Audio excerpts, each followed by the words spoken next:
Okay, so this is exercise 13B from that packet that I shared with you. It is a proof by mathematical induction problem. It says that 1 over 2 factorial plus 2 over 3 factorial plus blah blah blah all the way to n over n plus 1 factorial is n plus 1 factorial minus 1 over n plus 1 factorial for all n's that are members of the positive integers. So to start this off, we need to start with our base case. So our base case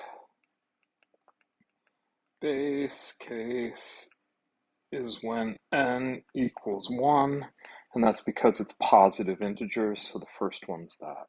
So when I use 1, I would end up with 1 over 1 plus 1 factorial, which is 1 over 2. Okay, so that's this side, working with that side. Now, on the other side, I would have 1 plus 1 factorial minus 1 all over 1 plus 1 factorial. So 1 plus 1 factorial is 2 factorial, which is 2. 2 minus 1 is 1, and 1 plus 1 factorial is 2. Base case is confirmed. Next up, we need to set up our assumption. And our assumption is that it works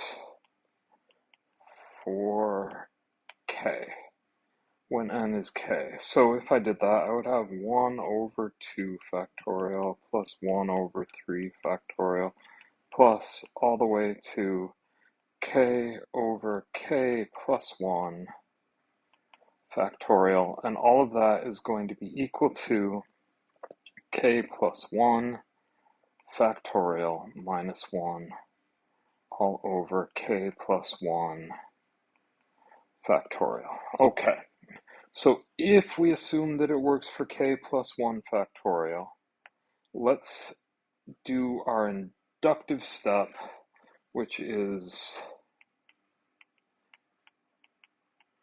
we're going to prove for k plus 1. That's what our whole goal is. So if I substitute in my values here, so 1 over 2 factorial plus 1 over 3 factorial plus dot dot dot plus, well, the step before k plus 1 would be k over k plus 1 factorial, and then the step after that would be my k plus 1.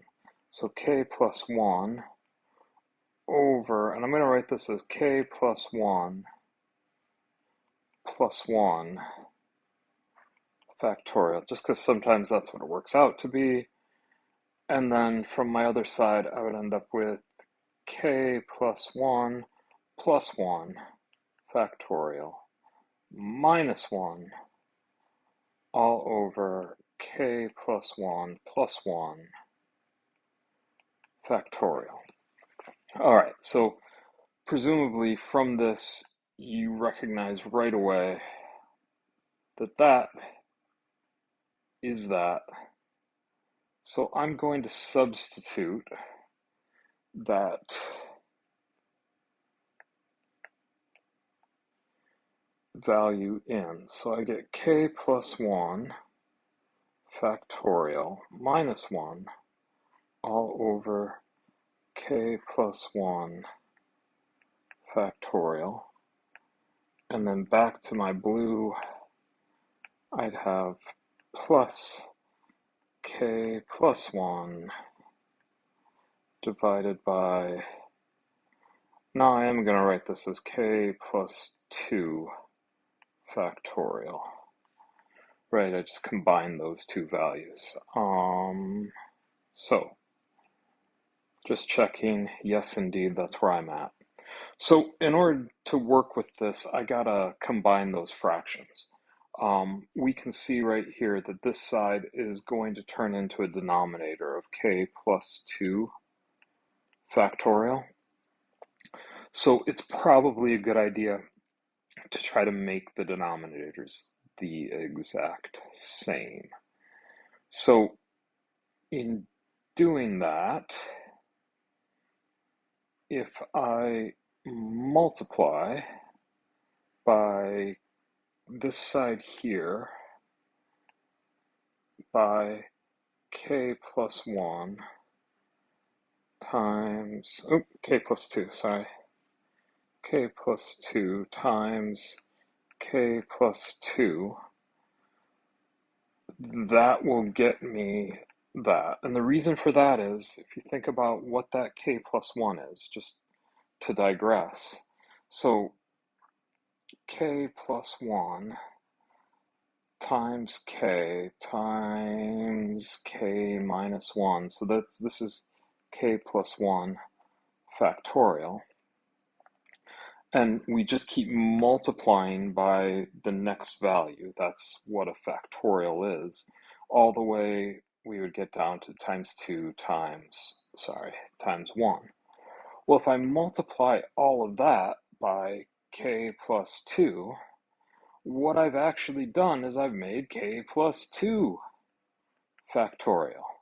Because k plus 2 factorial is k plus 2 times k plus 1 times k times all of this, right? So just by multiplying by k plus 2 over k plus 2, we should get the same denominators, and then I can add. So if I did that, I would have k plus 2 factorial, that's what this top combination would turn into, minus k minus 2, if I just expand that negative through. And then we have from this side plus k plus 1 all over k plus 2 factorial. Simplifying that, well, my k's are going to cancel. Minus 1, or minus 2 plus 1 is negative 1. So I get k plus 2 factorial minus 1 all over k plus 2. Now here, I think I've got it. Yes, I do. Because this right here is the same as k plus 2 factorial minus 1 all over k plus 2 factorial. Now, we would write our final statement saying, making note that the base case works. If we assume it works for k, then the k plus 1 case works. Therefore, it is in fact true for all n is a positive integer. I hope that makes sense. I hope that's helpful.